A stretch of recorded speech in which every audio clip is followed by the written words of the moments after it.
खुश आमदीद दोस्तों। उम्मीद है आप सब लोग खैर खैरियत से होंगे।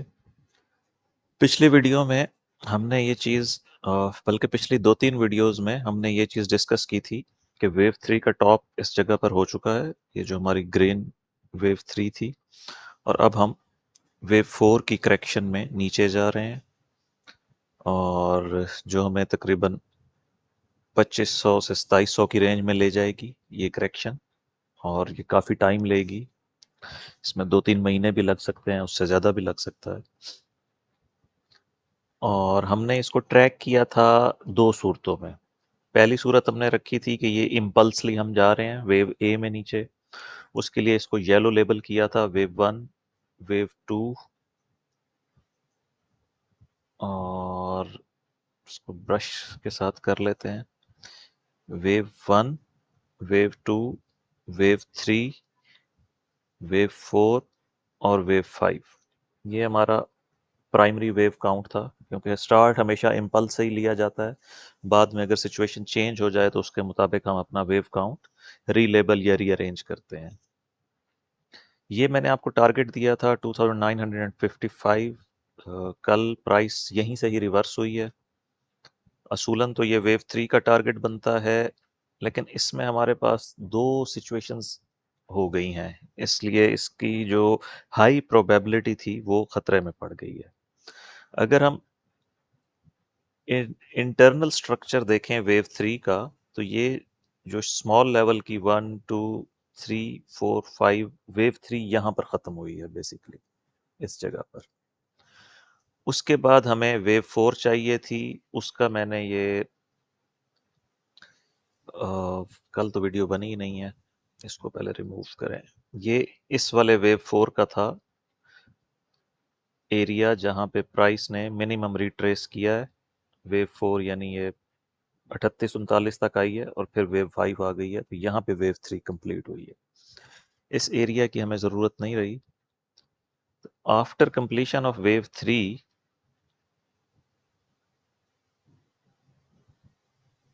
हमें एक वेव 4 चाहिए थी। इसके बाद ये जो वेव 4 है ये हमें चाहिए थी, और फिर हम वेव 5 में फर्दर नीचे आ जाते जो 2848 के अराउंड ख़त्म होता। इशू ये हुआ है कि वेव 4 बहुत ज़्यादा ऊपर चली गई है और ये वेव 1 की टेरिटरी में एंटर हो गई है। तो इसको हम इम्पल्स तो नहीं ले सकते, ये बात तो अब आउट ऑफ क्वेश्चन हो गई है। अगर हम इसको इम्पल्स लेते हैं तो हमारा एलियट वेव का रूल ब्रेक हो जाएगा, और रूल ब्रेक होने पे वेव काउंट को गलत कंसीडर किया जाता है। इसलिए इसको तो हम येलो वेव काउंट को डायगोनल ले सकते हैं। ये किसी भी तरह से अब इम्पल्स नहीं रहा। ठीक है जी, इसको समझ लें, इसलिए फिलहाल मैं इसको एलिमिनेट कर रहा हूँ अंटिल फर्दर एविडेंस। ये इंटरनल वेव स्ट्रक्चर भी मैं हटा देता हूँ, और वेव भी ऊपर ज़्यादा चली गई है, इसको भी नीचे ले आते हैं। तो अब ये हमारा जो टारगेट, तो ये भी हटा दें, इसको भी कंप्लीट हो गया। अब आप इसको इस तरह से समझिए कि ये सारी ब्रैकेट में 5 वेव्स वेव ए है, फिर ये WXY में वेव बी है, और फिर ये वेव सी है। ये वेव सी जो ब्रैकेट में ब्लू में है, ये इस सर्कल वाली वेव ए को इसने कंप्लीट किया। ठीक है जी।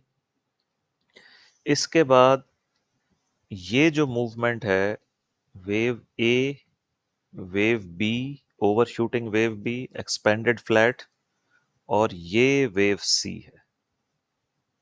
इसका मैंने रेजिस्टेंस एरिया ऑलरेडी निकाला हुआ है ताकि वीडियो शॉर्ट हो, और पहले से ही आप लोगों के लिए मैंने सारा वर्क किया हुआ है, और वो इसलिए भी किया है कि कल मैं वीडियो नहीं बना सका था, मसरूफियत थी। आज भी मैं जल्दी जल्दी इस वीडियो को कंप्लीट करना चाह रहा हूँ। तो फिलहाल आइडिया ये है कि हम ABC स्ट्रक्चर में नीचे जा रहे हैं, जिसमें ए बी सी, ये सर्कल वेव ए कंप्लीट हो चुकी है। इसके बाद ये एक्सपेंडेड फ्लैट में ए बी सी, हम ये सर्कल वेव बी की तरफ जा रहे हैं, और इसके बाद यहाँ से हम 1 2 3 4 5 में नीचे जाएंगे, जो सर्कल वेव सी होगी। इस वक्त हम इस ब्रैकेट वाली वेव सी में हैं। इस यहाँ तक पहुँचने के लिए ये हमारा रेजिस्टेंस एरिया है, और इसमें एक और वेव काउंट भी हो सकता है। उसका हमें दोबारा से एक एरिया और लेना पड़ेगा। मैं आपको समझाता हूँ किस तरह से होगा।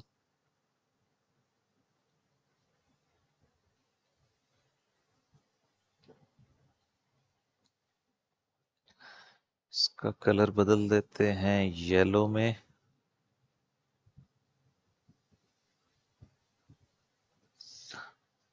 और इसको हम इस तरह से लेबल कर सकते हैं कि ये वाली जो सर्कल वेव बी है वो यहाँ पे ख़त्म हो गई है। A B C three wave यहाँ पे ख़त्म, क्योंकि हमने इसको थ्री वेव लिया हुआ है ना। एक्सपेंडेड फ्लैट में 3 3 5 ले रहे हैं ना हम। तो जो इनिशियल थ्री है, हो सकता है यही ए बी सी हो, और ये सर्कल वेव भी यहाँ ख़त्म हो गई हो, और ये अब हम वेव सी में जा रहे हैं। वेव सी में जाने के लिए हमें 1 2 3 4, 4 फिर बड़ी हो गई है। नहीं जी, फिलहाल हम इसको कंसीडर नहीं कर रहे, ये पॉसिबिलिटी नहीं बनती है। वेव 4 फिर ऊपर चली गई है, वेव 1 की टेरिटरी में एंटर हो गई है। तो जी बस यही हमारे पास इस वक्त दो सिनेरियो हैं, और इनकी कंफर्मेशन होगी। ये रेजिस्टेंस एरिया है, यहाँ तक आकर कोई भी इन तीनों में से जहाँ पे भी प्राइस जहाँ से रिजेक्ट होगी, और उसके बाद प्राइस प्रीवियस लो क्रॉस करे। ये मैंने लाइन लगा दी है 2955 पे। जैसे ही हम ये क्रॉस करेंगे, हमारा डाउनवर्ड ट्रेंड फर्दर कंफर्म हो जाएगा, उसमें कॉन्फिडेंस आ जाएगा। अब हम यहाँ से डायरेक्ट सेल ऑफ में चले जाएं, तब भी उसका वैलिडेशन पॉइंट यही है। हम यहाँ पर आकर, यानी आप यूँ समझ लें कि हम यहाँ से नीचे चले जाएं, तो भी ये वाइट लाइन उसको वैलिडेट करेगी। अगर हम यहाँ आकर इस रेजिस्टेंस एरिया से नीचे जाएं, तब भी उसका वैलिडेशन पॉइंट ये वाइट लाइन होगी।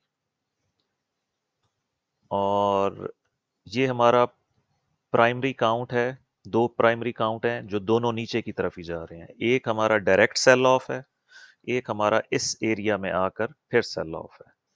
तो मैं अपनी पोजीशन इस एरिया में लूंगा, या जब प्राइस 2955 क्रॉस करेगी तो मैं इस जगह पर अपना लिमिट ऑर्डर लगाऊंगा। अब ऑल्टरनेट की तरफ आते हैं। ये हमारे प्राइम वेव काउंट हैं, दोनों याद रख लें। एक डायरेक्ट सेल ऑफ में जा रहा है, दूसरा ऊपर जाकर फिर 5 वेव्स में नीचे आ रहा है। ऑल्टरनेट वेव काउंट क्या है? ऑल्टरनेट वेव काउंट है कि ये पूरी की पूरी ए बी सी ही ली है ना हमने, 3 वेव्स ली हैं इनको। तो इसका मतलब है कि ये एक इंटरनल वेव 4 थी, और एक वेव 5 अभी आनी है। लास्ट वेव 5, जिसका मैं आपको जिक्र करता रहा था कि एक वेव अप आएगी या 2 वेव अप आएंगी। जब हम यहाँ पे ट्राई देख रहे थे, तो एक वेव अप आ गई थी। अगर दूसरी वेव अप आई, जिसके चांस बहुत कम है 30%, तो उसके लिए हमारा ये बॉक्स मौजूद है, जिसकी मैं आपको पहले भी बता चुका हूँ। 3216 से लेकर 3330 तक फिर प्राइस एक नया हाई बनाएगी, और ये वाली जो हमारी ग्रीन वेव है, इसको फिर हम इधर रख देंगे इस बॉक्स में। अगर प्राइस ने फर्दर ऊपर जाने की कोशिश की, लेकिन उसके ऊपर जाने के लिए जो शर्त है वो ये येलो लाइन की क्रॉसिंग है। 3168 जब प्राइस ये क्रॉस करेगी तो हमारे नीचे जाने वाले दोनों सेटअप इनवैलिडेट हो जाएंगे। जब तक प्राइस 3168 से बिलो बिलो है, हमारे यही दो वेव काउंट वैलिड रहेंगे और हम बियरिश हैं और हमने सपोज कर लिया है कि वेव 3 टॉप हो चुकी है इस जगह पर। ठीक है जी। बस आज की वीडियो में आपको इतना ही बताना था। आप लोग अपने जो भी ट्रेड लें, मैंने अपनी ट्रेड बता दी है कि मैं या तो यहाँ पर एंट्री लूंगा, मेरे लिमिट ऑर्डर लगेंगे, या स्टॉप लिमिट ऑर्डर लगेंगे सेल के। ये दोनों ऑर्डर सेल के हैं जब प्राइस 2955 क्रॉस करेगी।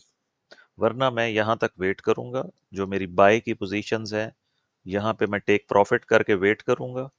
अगर प्राइस ने 3167 क्रॉस किया तो इस जगह पे मैं फर्दर छोटी छोटी अपनी बाय की पोजीशंस ऐड करता जाऊंगा। और अगर प्राइस इस एरिया से रिजेक्ट होती है, यहाँ 3 ऑर्डर्स होंगे मेरे, तो मेरी तो कोशिश है कि तीनों ऑर्डर्स यस हों। यहाँ पे वैसे भी स्ट्रक्चरल रेजिस्टेंस है 3124 पे। और हाँ, तो मेरी पूरी कोशिश है कि प्राइस यहाँ से रिजेक्ट हो जाए, इस जगह से रिजेक्ट हो जाए और तीनों ऑर्डर यस हो जाएं। तो उसके बाद हम 5 वेव्स का वेट करके ये जो सर्कल वेव सी है, जो 2800 में या उससे आगे कहीं जाके ख़त्म होगी। आपको मैं प्रोजेक्टेड इसका टारगेट भी दे देता हूँ, ये कहाँ तक जा सकती है। फ़र्ज़ कर लें कि हमारा वेव काउंट दुरुस्त है, प्राइस यहाँ से नीचे आई वेव ए में और यहाँ से प्राइस गई वेव सी में। मिडल ले लेते हैं, ना टॉप लेते हैं और ना ही बॉटम लेते हैं, सेंटर गोल्डन रेशो को ले लेते हैं। तो हमारा जी कम से कम टारगेट होगा 1:1 रेशो।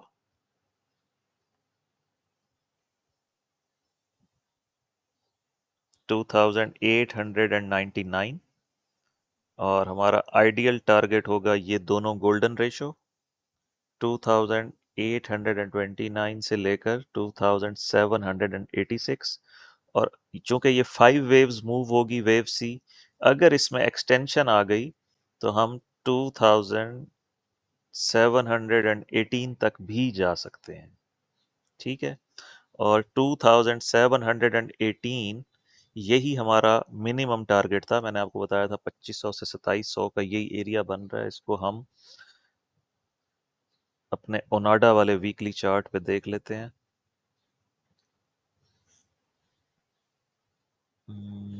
वीकली चार्ट,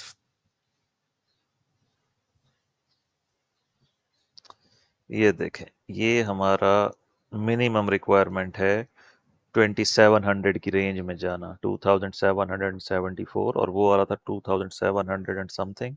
तो इससे नीचे एक छोटी सी विक, ये हमारी वेव ए होगी। इसके बाद वेव बी आएगी, यानी ये वेव ए होगी, फिर वेव बी आएगी, और फिर फाइनल सी में हम 2500 से लेकर 2300 या 2400 की रेंज में जाएंगे। ये हमारा लॉन्ग टर्म टारगेट है। और शॉर्ट टर्म टारगेट वही है 1 आवर पे forex.com के चार्ट पे। ये चीज़ें आपके साथ डिस्कस करनी थी और मैं कल वीडियो नहीं बना सका, कोई टाइम भी नहीं है मेरी वीडियो बनाने का। जब फ्री होता हूँ तो बना देता हूँ। इससे रिलेटेड अगर आपको वेव काउंट पे कोई ऑब्जेक्शन है, कोई चीज़ समझना चाहते हैं, कुछ पूछना चाहते हैं, आप कमेंट करके वीडियो में पूछ सकते हैं। मैं तकरीबन सब लोगों को जवाब देता हूँ।